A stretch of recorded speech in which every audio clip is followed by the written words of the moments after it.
Hello and welcome back to this course of videos on MongoDB NoSQL database. Now in the previous video we were talking about differences between the relational model and the NoSQL model. We're going to continue that discussion in this video. Now in the first video we talked about, first of all, the difference between the fact that relational model has to fix the schema up front, has to fix the schema before we begin populating data. However, on the NoSQL side, we don't need to fix the schema up front, and the schema can be manipulated dynamically in real time. The second thing we talked about is on the relational side, we tend to break our data out into separate tables. For example, the customer here, we have the customer base details, then we have their favorite numbers, then we have their ratings spread across separate tables and then linked together with these joins here. However, on the NoSQL side, instead of separate tables and joins, we have embedded objects. So within our document, we would embed, for example, here the favorite numbers would be embedded. The ratings for the customer are embedded within the document using an embedding object. So that's two things covered. The third thing is really scalability. Now, scalability, there's two ways to scale a database. The first way is vertically. Now, this is the way traditionally that relational databases have scaled. Vertically means you take your one single database server and you increase the capacity of it, so you basically make it bigger, make it be able to store more customers. This is scaling vertically. However, on the NoSQL side, we can do something called scale horizontally, which means instead of taking your one server and just increasing the capacity of it, you are just adding extra servers next to each other horizontally.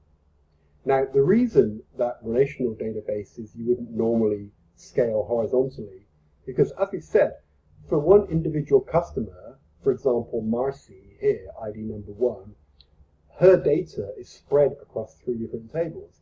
So if we want to run a query about the information for Marcy, we need to access all 3 tables. So we have to be sure these 3 tables are stored on the same server. So we couldn't store the customers table on one server and the favorite numbers on a separate server, because a query is likely to involve both records. Sorry, it is likely to involve data on both tables. That's why we would normally scale vertically and keep all of our tables on the same server. However, on the NoSQL side, as we mentioned, we'll stick with the Marcy example.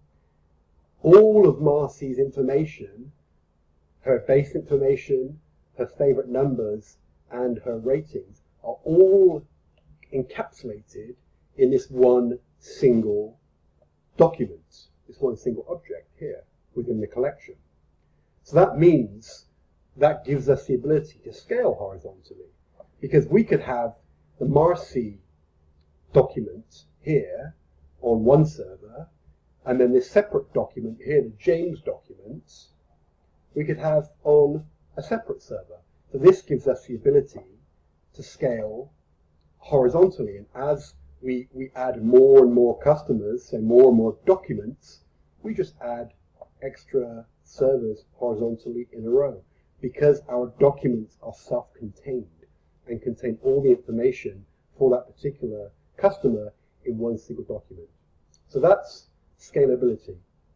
A next big difference between the relational and the NoSQL model is transactions. Now, on the relational side, a key benefit really of the relational side is transactions. So that means that if you're updating multiple tables, if you are performing multiple actions on a single table, you can create a transaction, which means either all of the actions work or none. So let's say I wanted to update the customers table and the ratings table. I would create a transaction because I don't want things to be out of sync.